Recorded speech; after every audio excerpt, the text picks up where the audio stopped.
నమస్తే, welcome to mirror TV. నేను పవన్. ప్రస్తుతం మనం సికింద్రాబాద్లోని వార్సిగూడ బౌద్ధనగర్లో ఉన్నాం. ఏదైతే గత వారం రోజుల కింద ఇంట్లో ఆర్థిక పరిస్థితి బాగాలేక ఒక తల్లి చనిపోవడం జరిగింది. ఇద్దరు కూతుళ్ళే దాదాపు 9 రోజుల వరకు ఇంట్లో పెద్ద దిక్కు లేక 9 రోజుల వరకు ఇంట్లోనే ఆ శవాన్ని పెట్టుకొని 9 రోజులు గడిపారని చెప్పేసి మనకు ఒక ఆర్టికల్ బయటకు రావడం జరిగింది. ఇక్కడికి వచ్చినాం. ఇక్కడైతే వారసిగూడ బౌద్ధనగర్కి వచ్చినాం. ఇక్కడ తెలుసుకుందాం ఏంటి నిజంగానే 9 రోజుల కింద చనిపోయిందా, లేకుంటే పరిస్థితి ఏంటి, వాళ్ళు నిజంగానే ఆర్థిక పరిస్థితి బాగాలేదా ఏంటి అనే విషయాలు మనం ఇక్కడ ఉన్న స్థానికులతో మాట్లాడే ప్రయత్నం చేద్దాం. అన్న, మీరు ఎన్ని సంవత్సరాల నుంచి ఇక్కడ ఉంటుండే? మేము ఇక్కడ భర్తీ ఇక్కడ ఉన్నాం. మీకు ఎప్పుడు తెలిసింది ఈ విధంగా ఇక్కడ జరిగిందని? అంటే మేము యూట్యూబ్లో చూసాము అంతే. మీకు ప్రత్యేకంగా మాత్రం ఏం తెలియదు ప్రత్యేకంగా. ఏంటి మరి పోలీసులు ఏమైనా ఇక్కడికి వచ్చి ఎంక్వైరీ అలాంటివి ఏమైనా చేశారా?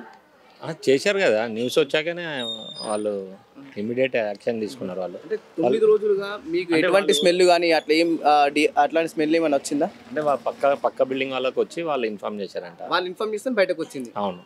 అంతవరకు ఈ ఇద్దరు కూతురు కావచ్చు ఎవరు చెప్పలేరా? చెప్పలేదు. అదే అసలు వాళ్ళ ఇంట్లో నుంచి ఎట్లాంటిది ఏం లేదు. ఆ స్మెల్ రావడం వల్ల ఇది బయటికి వచ్చింది అనమాట. మీరు ఎన్ని సంవత్సరాల నుంచి ఇక్కడ నివసిస్తున్నారు? మీకు ఎప్పుడు తెలిసింది ఈ విషయం? నాకు ఇప్పుడే తెలిసింది సార్. ఇట్లా ఇక్కడ సూసైడ్ అయిందని అంటే ఇప్పుడు ఇక్కడ చూడడానికి అది మొత్తం తెలియదు. నేను కూడా ఇప్పుడే వచ్చినా. ఇట్లా ఇక్కడ అయింది అంటే ఇప్పుడే వచ్చినాం, జస్ట్ చూడడానికి వచ్చినాం. ఇక్కడ ఏం లేదు అని తెలిసింది అంతే. దాదాపు ఇక్కడ 9 రోజుల్లో శవం ఇంట్లో పెట్టుకుని ఇద్దరు కూతుళ్ళు ఉన్నారు కదా, ఇక్కడ దగ్గర ప్రజలకు కానీ ఎవరికి అంత గమనించాలి ఏంటి పరిస్థితి ఏముందని? ఇక్కడికి ఓవర్ అబ్జర్వ్ చేయలే. యాక్చువల్లీ వాళ్ళు ముగ్గురు లోపల ఉంటుండే. ఏమైందంటే పర్సనల్ వాళ్ళ మామ ఏమో డిప్రెషన్లో ఉన్నారు వాళ్ళు యాక్చువల్లీ. సో వాళ్ళ అమ్మ ఎప్పుడు ఎక్స్పైర్ అయిపోయింది మనకు కూడా ఐడియా లేవు. యాక్చువల్లీ ఏమైందంటే మేము సార్ దగ్గర పద్మారావు సార్ దగ్గర ఆఫీస్లో ఉన్నాం. మేము ఆ రోజు నిన్న అంటారు రేపు అంటారు ఏమో ఆడ ఆఫీస్లో ఉంటే సడన్గా వాళ్ళిద్దరు డాక్టర్ ఏమో ఆడ వచ్చినారు.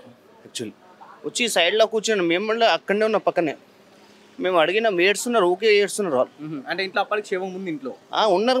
మాకు కూడా కన్ఫర్మ్లో ఉన్నారని డాక్టర్ అక్కడ వచ్చినారు. ఆఫీస్లో వచ్చినారు, పద్మారావు సార్ ఆఫీస్ దగ్గర వచ్చినారు. మేము అడిగినాం, ఏమైందమ్మా ఎందుకు ఏడుస్తున్నారు అంతా, సార్ లేవు కదా ఇక్కడ అంటే, సార్ ఇట్లా అని దగ్గర వచ్చినారు ఒకటే సార్.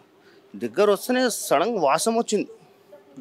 మొత్తం బ్లడ్, ఇక్కడ బ్లడ్, నెక్ కట్ అయింది, ఇక్కడ మొత్తం కట్ అయిపోయింది, మొత్తం బ్లడ్. ఎవరికి? ఇద్దరు కూతురు మొత్తం గలీజ్ వాసన వస్తే మేము అడిగాం, దూరం వెళ్ళిపోయాం. ఏమైందమ్మా అట్లా మీకు అంతా మొత్తం బ్లడ్ వస్తుంది?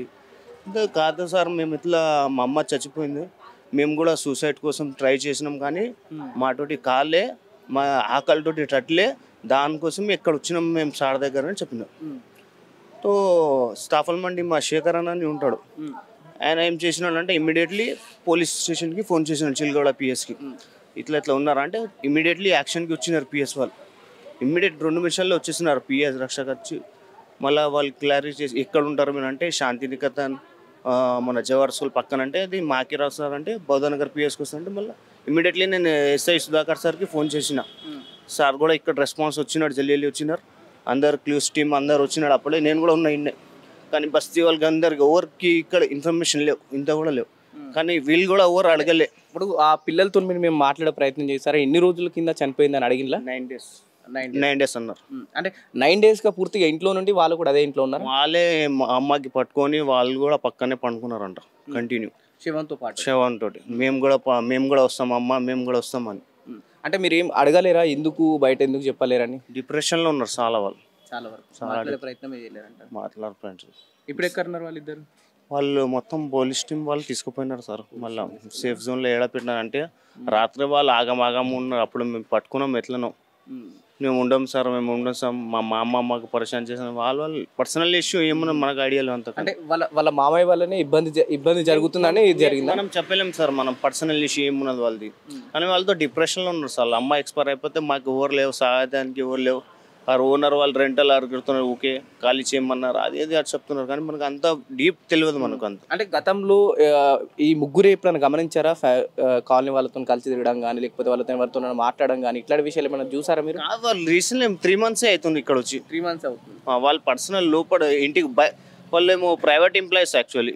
జాబ్కి పోతారు, ఇంట్లో ఉంటారు, అంతే కథం. పక్క వాళ్ళు ఇక్కడ ఎవరికి అట్లా అట్లా ఏం లేవు. మీరు ఎన్ని సంవత్సరాల నుంచి ఇక్కడ ఉంటున్నారు? నేనా 30 ఇయర్స్ అవుతుంది. 30 ఇయర్స్ ఉంటున్నారు. ఎప్పుడైనా ఇట్లాంటి సంఘటనలు ఇక్కడ జరిగినాయి ఈ ఏరియాలో? అంతే అంతేం లేదు, కానీ ఇదే ఫస్ట్ టైం నాకు ఇట్లా తెలియడం. అంటే వీళ్ళు ఎన్ని సంవత్సరాల నుంచి ఇక్కడ ఉంటున్నారు ఇప్పుడు ఈ కుటుంబం? ఈ ఫ్యామిలీ అంటే ఓనర్స్ సార్. ఇప్పుడు చనిపోయింది చూడు ఆ ఫ్యామిలీ, అది 3 months నుంచి ఉన్నారంట. 3 months అంటే దాదాపు 9 రోజులు ఇక్కడ చనిపోయింది అన్నారు కదా, మీకు ఎప్పుడు తెలిసింది మరి ఈ విషయం? నైట్ 8 o'clock అట్లా వచ్చిన ఆఫీస్ నుంచి వస్తుంటే తెలిసింది నాకు. 9 రోజులు అలా ఉండే మీకు అసలు ఎవరికి కూడా ఎటువంటి అనుమానం కానీ లేదు లేదు, నేనే ఒకసారి వెళ్దామని చూసిన, రెంట్ కోసం అని వెళ్దామని, వేరే వాళ్ళకు రెంట్ కావాలంటే వెళ్దామంటే 2-3 సార్లు వెళ్ళినా అని అంత చూడలేదు. ఇంతవరకు వెళ్ళిన తర్వాత అంటే ఎందుకు కాస్త మీకు సైలెంట్ గానీ జనాలు బయటకు రాకపోవడం ఇట్లాంటి ఏమన్నా అనిపించిందా? అయితే ఎప్పుడు రారు వీళ్ళు, అంటే ఓనర్స్ ఉంటాయి కదా, రెంట్కి ఉన్న వాళ్ళు కూడా రారు బయటికి. ఎప్పుడైనా పని ఉంటేనే బయటకు వస్తారని, వాళ్ళు అసలు ఉన్నారని నాకు తెలియదు. అది చనిపోయినాక తెలిసింది ఇట్లా ఉన్నారని చెప్పేసి. అంటే చనిపోయిందని ఎవరు చెప్పి ఇట్లా కాలనీ వాసులు గుర్తించలే, లేక వాళ్ళే బయటకు వచ్చిందా? పోలీస్ వాళ్ళే. ఇప్పుడు పిల్లలు ఎక్కడ ఉన్నారు ఇప్పుడు? అది ఇప్పుడు పోలీస్ స్టేషన్లో ఉన్నట్టున్నారు. Police station